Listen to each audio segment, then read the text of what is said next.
আপনার ল্যাপটপ অথবা কম্পিউটারের স্ক্রিনে মাউস পয়েন্টারটা রেখে মাউসের রাইট বাটনে একটা ক্লিক করবেন। ক্লিক করার পর এরকম একটা ইন্টারফেস দেখতে পারবেন। তো এখানে নিচে দেখতে পারতেছেন পার্সোনালাইজ, তো পার্সোনালাইজে একটা ক্লিক করবেন। ক্লিক করার পর এইরকম একটা ইন্টারফেস দেখতে পারবেন। এখানে বাম দিকে দেখতে পারবেন অনেকগুলো অপশন শো করতেছে। তো এখান থেকে আপনি থেমে একটা ক্লিক করবেন। থেমে ক্লিক করার পর এইরকম একটা ইন্টারফেস দেখতে পারবেন। এখানে রাইট সাইডে দেখতে পাচ্ছেন রিলেটেড সেটিং।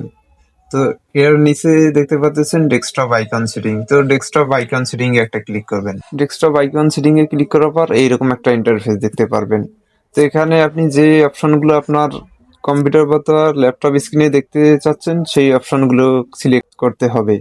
তো এই মুহূর্তে আমি সবগুলো অপশন দেখতে চাচ্ছি, তাই আমি সবগুলো সিলেক্ট করব। যেমন computer, user file, network, recycle bin, control panel. এগুলো সিলেক্ট করার পর ওকেতে একটা ক্লিক করবেন। ক্লিক করার পর আপনার ল্যাপটপ অথবা কম্পিউটার স্ক্রিনে চলে আসবেন। চলে এসে দেখতে পারবেন সবগুলো সেটিং চলে এসছে। তো আজকের ভিডিওটা এইখানেই শেষ করছি। সবাই ভালো থাকবেন, সুস্থ থাকবেন। আল্লাহ হাফেজ।